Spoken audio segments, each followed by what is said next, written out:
Hey guys, Mica Galvão here alongside Amit Elor, my girlfriend and also an Olympic champ, just great thoughts. And today we're here to show you guys one of my first submissions, which would be the Kata Gatame. I'm going to show you guys a few situations that you can get it from, and also a few reactions that you can get on the submission itself, all right? So just make sure you all know Kata Gatame, it's a submission that I mostly use. You don't know gi, but you can both use it in gi and no gi. It doesn't matter if you have the gi on, if you don't have the gi on. Both work pretty well. I use them on my worlds run through and also on my other no gi competitions as well. So yeah, just know that it works pretty well. And working on the technique itself. So pode ficar de quatro. Yeah, perfect. On your four. Yes. Third position. Working on the technique itself, there's many situations that you can get into. I'm just gonna show two situations that I really like to get it from. So for example, whenever you're doing the headlock position there, where it can happen from even stand up position where you had like a snap down there, or the person tries to go for a double leg and you're able to defend yourself there and try to get this little space from your legs to their hands, and then they have this like turtle positioning here. You're able to get the Kata Gatame. You're just gonna try to find your spot into their neck, cross your arm all the way to the triceps in here, and then get the grip that you need to do the Kata Gatame. We're gonna work on the situation not from the front, we're gonna work the situation from the side, which is also another situation that I really like to work from, which is gonna be here. Yes, perfect. We're just gonna be here on the back control. So sometimes you're in the back control and it's hard for you to try to put the hooks on, but you're able to easily put just your knee inside. It's gonna be the same knee from the same side right here. And this allows you to get a few situations on. And then the situation that I like to work on, it's the Kata Gatame, because basically it's so simple. You just need to wrap your arms around their neck and go for a submission. And you don't need to use a lot of strength. So that's literally my to-go situation. If I want to keep the person tied down there, I don't want them to escape, and I know that I have some spare time to try and adjust my position with the time going, all right? So I have the knee inside. Now I'm gonna look to try to go with my arm onto her neck on the same side. It's gonna be hard, so I'm going on the opposite side. The opposite side, I'm gonna try to cross my arm as deep as possible now into her armpit. I don't want to trap my hand into her chest, which I see some people try to do it, and it's pretty hard because sometimes you just go for the chest, it is not deep enough, it's not gonna be well adjusted into her neck or well adjusted into her arm, and that's gonna cause to have like some space in between there, and that sometimes is the cause for the person to not tap or to resist a little bit more, and then it ends up resulting on you losing the submission, all right? So you got on your side, you have the knee here. I'm gonna go with my arm into her side here on the neck.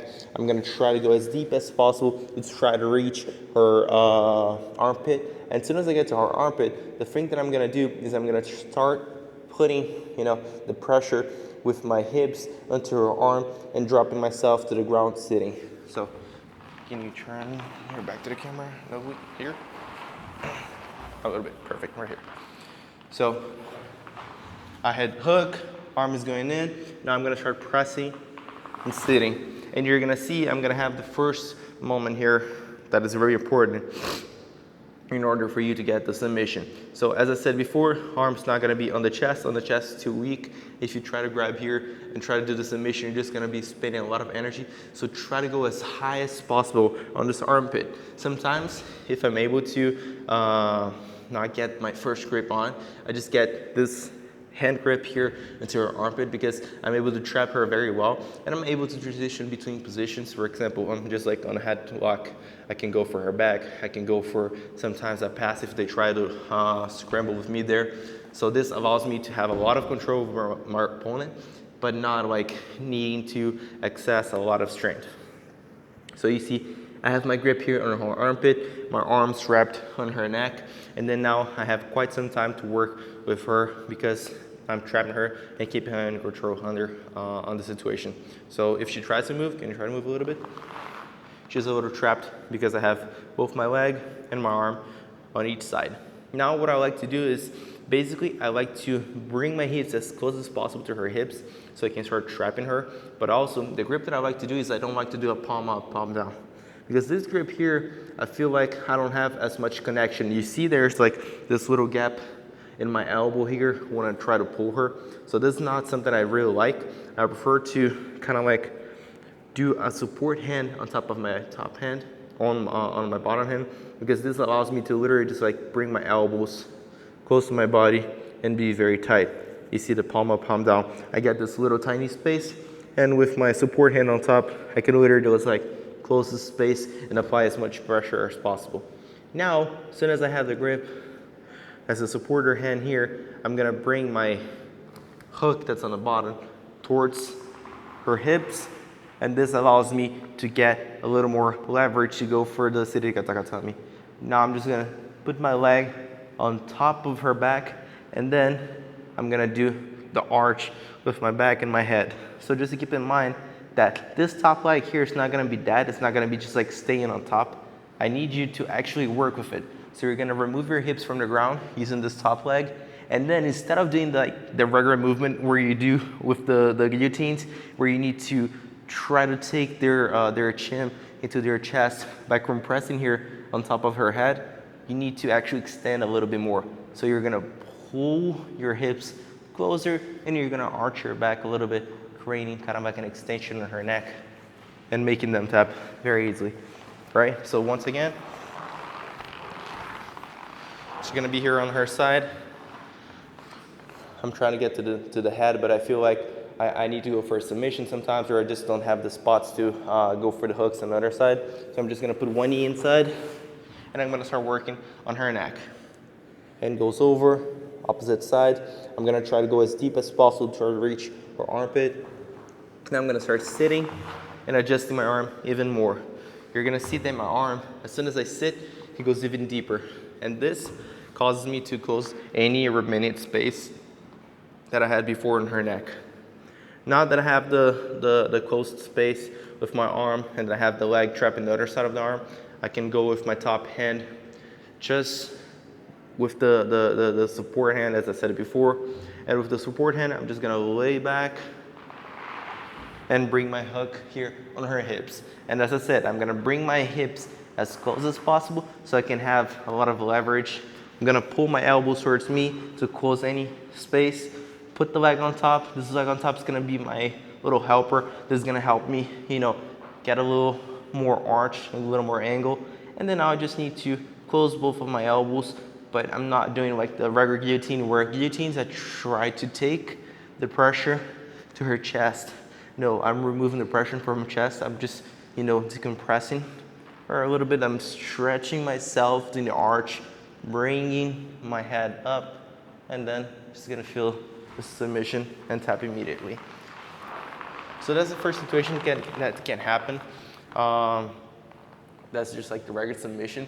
There's two situations that can happen when you have the submission on and the person's trying to defend it, which they're very common. So we're gonna work from here to make sure that you guys are gonna be totally fine with those situations. We're gonna just do a very quick review, so it's not like something super extended. But I believe that if you are able to get to this situation here, most of the time you're gonna be able to get the submission. But also most of the time, if you're not able to get the submission, you're gonna get to at least a very good situation of control, which is gonna be either the mount or the back. So we have the submission here locked. And most of the time, if the person tries to defend, they only have two options, which is gonna be, one, he's gonna try to face the back to me to release a little bit of the pressure, and that's just perfect. Or two, they're gonna try to face the back to the mat and try to roll away from me. And this is gonna allow me to get to the mount situation. So if Amit tries to go with her back on the mat, like she did just right now, she goes, if still like it's not as good, like if you feel like it's still tight, you can just keep stretching. But unless you feel like you're losing, then you should go and try to follow. So she goes with her back on the mat. You can drop the elbow on the ground and try to actually roll. Yes. She's like rolling, trying to escape. I'm just gonna be following. And that's why I said the importance of this foot here on her back is really important. This is gonna help you not only extend yourself, but also if she tries to if she tries to run away by placing her back on the mat, this is gonna allow you to follow her and then keep applying the pressure even though you're in a mount. So in mount, you have two situations here. One, you can either just like do a little sprawl and keep stretching to submit, or two, you can release and keep getting the mount control over your opponent. Now, just gonna review a little bit more. We got this submission. She's trying to escape back onto the mat. She tries to go. I'm just gonna follow her, come on top, stretch or release, and then get the mount control. Second reaction that also can happen is that whenever she's trying to run away from me, instead of facing her back to the mat, she feels like it's actually safer to face her back towards myself. And then now we have here the opportunity to get her back. So first thing first, what I like to do is I like to release, and then my hand here that is not on her neck, I'm gonna grab behind her shoulder. This is gonna allow me to bring her towards myself. If she tries to like go away and try to be a little bit more on the ground, the second grip here is gonna allow me to pull her towards myself, get her head off the mat, and get the seatbelt on. Oh, Mica, I'm still not able to get the bottom hook. What you simply can do is you're gonna open the space with this one, kick your bottom leg, and hook in, and stabilize the back control. All right, so once more. We had the guillotine, it's pretty tight. Just let me put the hook out, there we go. If the hook is inside too, sometimes you get the hook inside trapped in there, there's no problem. If they try to face the back to you, that's gonna be even better because you already have your hook inside. So you basically just need to remove your bottom hand, grab on the shoulder to make sure that this cup's gonna allow you to bring her towards yourself, and then get your back control, stabilizing here with the seatbelt on. And then here, you can choose what you want. So that's just one of my favorite submissions that I really like to apply on competitions. As I said, I use it on both gi and no gi. You can watch like my previous no gi matches where I always try to get to this situation to get a submission or a headlock control, or even sometimes a better position where I end up in mount or back, or also in the gi where I use the same thing to do kind of like the same motions where I'm just trying to get to the back, trying to get to the mount, or trying to get a submission. Which, for example, Pan Ams, I got a submission. In Worlds, I was able to get a little scramble there. So this submission allows you to protect yourself, to attack, and at the same time create variations to increase the movement on your matches sometimes. I hope you guys enjoyed. If you want to check out more of those content, just go here on Flow. There's a lot of other stuff that you can watch. If not, there's also my Instagram where you can follow me. There's my YouTube channel. There's our platform, BGG College. Just feel free to reach me out on Instagram if you have any questions, and hope you guys enjoyed. Let's